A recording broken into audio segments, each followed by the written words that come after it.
नमस्कार मित्रांनो. Equity India pro या यूट्यूब चॅनलकडून आपल्या सगळ्यांचे स्वागत करतो. आज मी आपल्यासमोर एक नवीन स्टॉक घेऊन आलेलो आहे.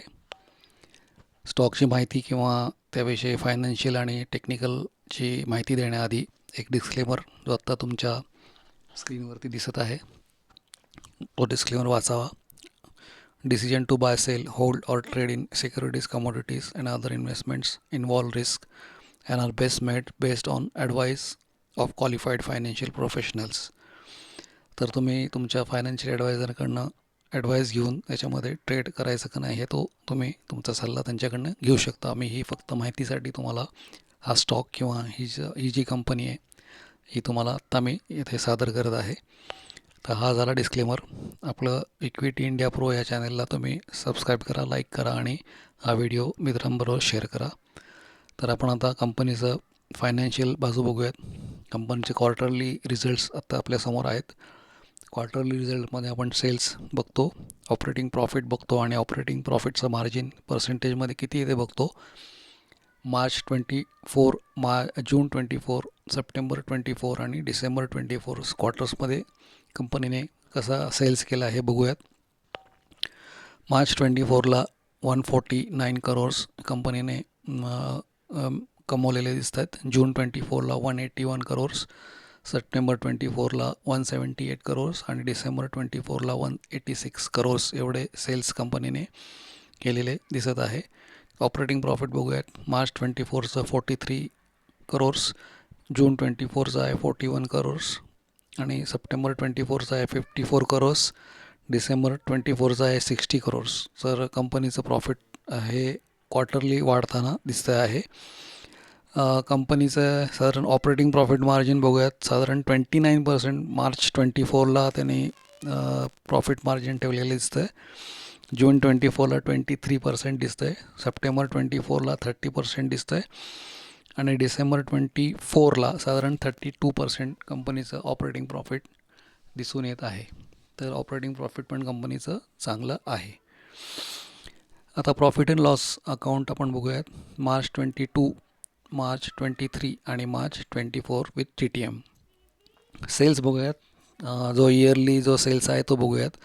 मार्च 22ला 449 करोर्स एवढं सेल्स कंपनीने केला. मार्च 23ला 501 करोर्स एवढा सेल्स कंपनीने केलेला दिसतो आहे आणि मार्च 24ला साधारण 545 करोर्सचा सेल्स कंपनीने केलेला दिसून येत आहे. ऑपरेटिंग प्रॉफिट जर बघितलं तर मार्च 22ला 126 करोर्स ऑपरेटिंग प्रॉफिट कंपनीने केलं आहे. मार्च 23ला 157 करोर्स ऑपरेटिंग प्रॉफिट केलं आहे. मार्च 24ला 170 करोर्स ऑपरेटिंग प्रॉफिट केलेलेच आहे आणि मार्च 22ला ऑपरेटिंग प्रॉफिट पर्सेंटेज बघितलं तर आपण 28% आहे. मार्च 23ला 31% आहे. मार्च 24ला 31% ऑपरेटिंग प्रॉफिट केलेलं आहे आणि TTM 28% आपल्याला दिसून येतं आहे. तर ऑपरेटिंग प्रॉफिट मार्जिनमध्ये पण कंपनीने वृद्धी किंवा त्याच्यामध्ये गेन केलेला दिसून येतो आहे. आता बॅलन्स शीट बघूयात. साधारण सप्टेंबर जे लास्ट क्वार्टर झालं त्याच्यामध्ये कंपनीकडं रिझर्व्स किती होते हे बॅलन्स शीटवरनं आपल्याला दिसतं आहे. साधारण 428 करोडचे रिझर्व्स कंपनीने आपल्याकडे ठेवलेले दिसून येत आहेत. अदर टोटल ॲसेटमध्ये कंपनीकडे आत्ता लास्ट क्वार्टरमध्ये 682 करोडचे रिझर्व्स आपल्याला ॲसेट्स दिसत आहेत. कंपनीचा लाईन चार्ट आपण आता उघडलेला आहे 1 डेचा.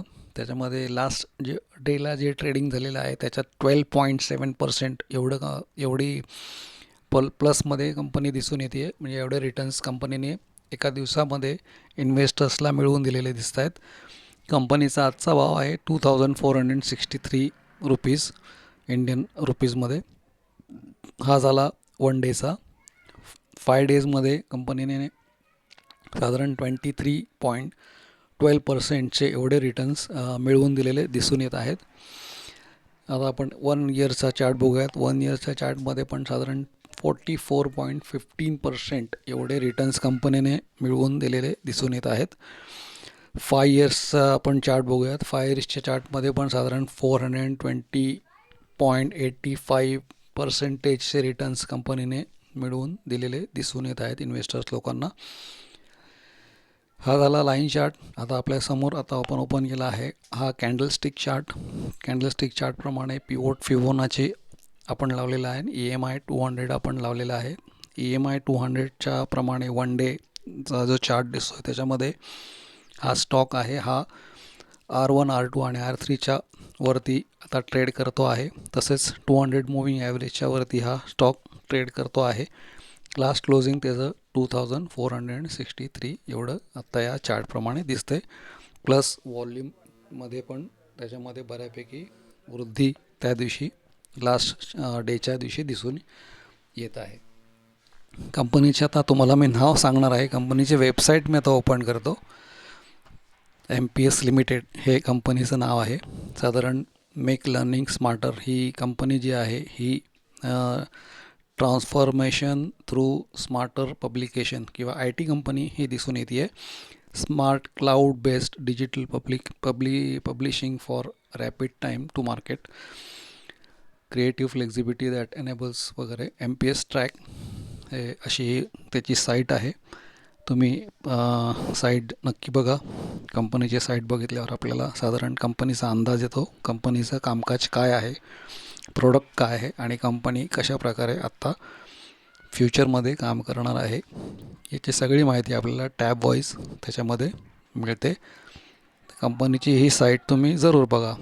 MPS insight, real time content user वगैरे वगैरे हे सगळं असं आहे. तर एकदा तुम्ही साईटवरती नक्की भेट द्या. कंपनीचं नाव आता तुमच्यासमोर मी उघड केलेलं आहे. ही एक चांगली कंपनी दिसून येते आहे. आता MPS लिमिटेडचा आपण एक ॲट अ ग्लान्स जो म्हणतो आपण फॅक्टशीट ते बघूयात. मार्केट कॅप कंपनीचं किती आहे? 4214 करोर्स.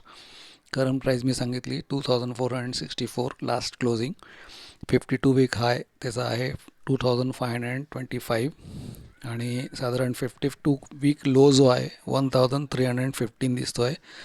स्टॉक PE त्याचा आहे 32.3. बुक व्हॅल्यू आहे 260 रुपीज. डिव्हिडंड येईल 3.04%. डिव्हिडंड पण चांगले कंपनी देते आहे. ROCE 35.6% ROC आहे कंपनीचा. ROE आहे साधारण 26.5%मध्ये. ROE आणि ROC दोन्हीही चांगले दिसतं आहे आपल्याला. आणि फेस व्हॅल्यू कंपनीची आहे 10 रुपीज. तर ही MPS लिमिटेड ही कंपनी आत्ता तुमच्यासमोर मी आणली. या कंपनीचा अभ्यास जरूर करा. लाईन चार्ट बघा, कॅन्डलस्टिक चार्टचा अभ्यास करा, लाँग टर्म चार्टचा अभ्यास करा आणि मग तुम्ही तुमच्या फायनान्शियल ॲडवायझरशी कन्सल्ट करून याच्यामध्ये ट्रेड करू शकता. तर हा संपूर्ण व्हिडिओ तुम्ही बघितल्याबद्दल मी तुमचे धन्यवाद करतो. Thank you for watching this video. Equity India या चॅनेलला सबस्क्राईब करा आणि बेल आयकॉन दाबून ठेवा. म्हणजे तुम्हाला पुढचे जे व्हिडिओ आहे जेव्हा मी पब्लिश करीन ते तुम्हाला लगेच समोर आपल्याला बघायला मिळतील. तर चॅनल सबस्क्राईब करा आणि मित्रांनाही आपल्या सांगा आणि सबस्क्राईब करायला त्यांनाही उद्युक्त करा. म्हणजे माझ्या चॅनलला साधारण चांगल्या प्रकारे व्ह्यूज मिळतील. तर आपण या चॅनलवरती आलात आणि व्हिडिओ बघितला त्याबद्दल मी तुमचे धन्यवाद करतो. तर भेटूयात पुढच्या नवीन स्टॉक बरोबर. धन्यवाद.